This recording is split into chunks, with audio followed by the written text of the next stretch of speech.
EAM Jaishankar ने Maldivian counterpart के साथ सिक्योरिटी और ट्रेड कोऑपरेशन पर चर्चा की। ओलंपिक कांस्य पदक मैच से पहले 10 घंटों में अमन सहरावत ने अपने कोचों के साथ मिलकर 4.6 किलोग्राम वजन कम किया।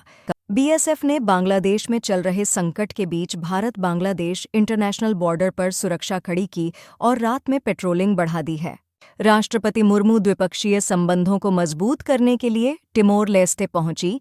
यह भारत से टिमोर लेस्टे की पहली राष्ट्रपति यात्रा है। नागा चैतन्य और शोभिता धुलिपाला की सगाई की तस्वीरें वायरल हो रही हैं, जिसमें वे अपने परिवार के साथ पोज दे रहे हैं। Worli hit and run case में मिहिर शाह ने शराब पी होने का कबूल किया था, लेकिन उनका ब्लड रिपोर्ट अल्कोहल के लिए नेगेटिव आया है। प्रधानमंत्री मोदी शनिवार को वायनाड के भूस्खलन प्रभावित क्षेत्रों का दौरा करेंगे, राहत और पुनर्वास कार्यों का जायजा लेंगे और पीड़ितों से मुलाकात करेंगे। हिंडनबर्ग रिसर्च ने हिंट दिया है कि जल्द ही कुछ बड़ा होने वाला है भारत में, अदानी ग्रुप पर आलोचनात्मक रिपोर्ट जारी करने के बाद। डोनाल्ड ट्रंप अपने विमान के मैकेनिकल इश्यू के कारण डाइवर्ट होने के बाद मोंटाना में एक रैली के लिए सुरक्षित रूप से पहुंचे। हिमाचल में सालाना आय 50,000 रुपये से ज्यादा वाले लोगों को अब मुफ्त पानी नहीं मिलेगा, उन्हें हर महीने 100 रुपये देने होंगे।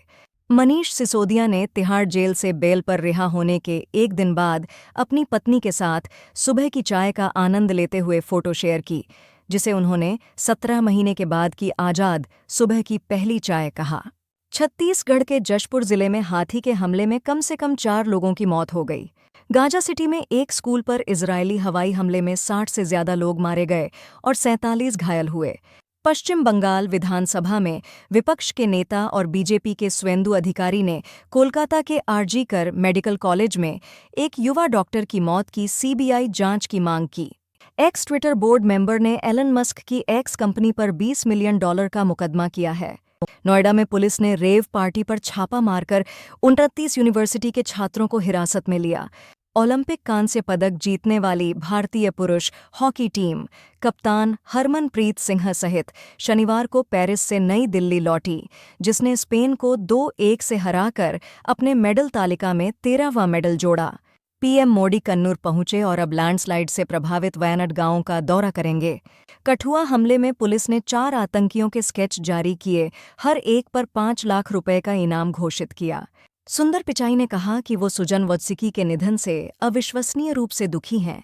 एलजी मनोज सिन्हा ने रियासी आतंकी हमले में शहीद हुए बस ड्राइवर विजय कुमार की पत्नी रेणु शर्मा को सहानुभूति के आधार पर नियुक्ति पत्र सौंपा। भारत और मालदीव ने यूपीआई पेमेंट सर्विस शुरू करने के लिए समझौता किया है, जिसका पर्यटन क्षेत्र पर बहुत सकारात्मक प्रभाव पड़ेगा। राष्ट्रपति द्रौपदी मुर्मू को टिमोर लेस्टे के सबसे बड़े नागरिक सम्मान grand collar of the order of Timor Leste से नवाजा गया। बांग्लादेश क्रिकेट बोर्ड ने देश में राजनीतिक अशांति के बीच अक्टूबर में होने वाले महिला T20 वर्ल्ड कप के लिए सेना से सुरक्षा की गारंटी मांगी है। बांग्लादेश के मुख्य न्यायाधीश ने छात्रों के विशाल प्रदर्शन के बाद इस्तीफा देने की बात कही। निर्मला सीतारमण ने बैंकों से कहा कि वे जमा राशि बढ़ाने के लिए नए और आकर्षक उत्पाद लेकर आएं। ममता बनर्जी ने कहा कि कोलकाता के ट्रेनी डॉक्टर मर्डर केस में अगर जरूरत पड़ी तो आरोपी को फांसी दी जाएगी। सुप्रीम कोर्ट 12 अगस्त को बीआरएस नेता के कविता की जमानत याचिका पर सुनवाई करेगा, जिसे दिल्ली हाई कोर्ट ने खारिज कर दिया था। उर्फी जावेद की रियलिटी सीरीज फॉलो कर लो यार 23 अगस्त को प्राइम वीडियो पर रिलीज होगी।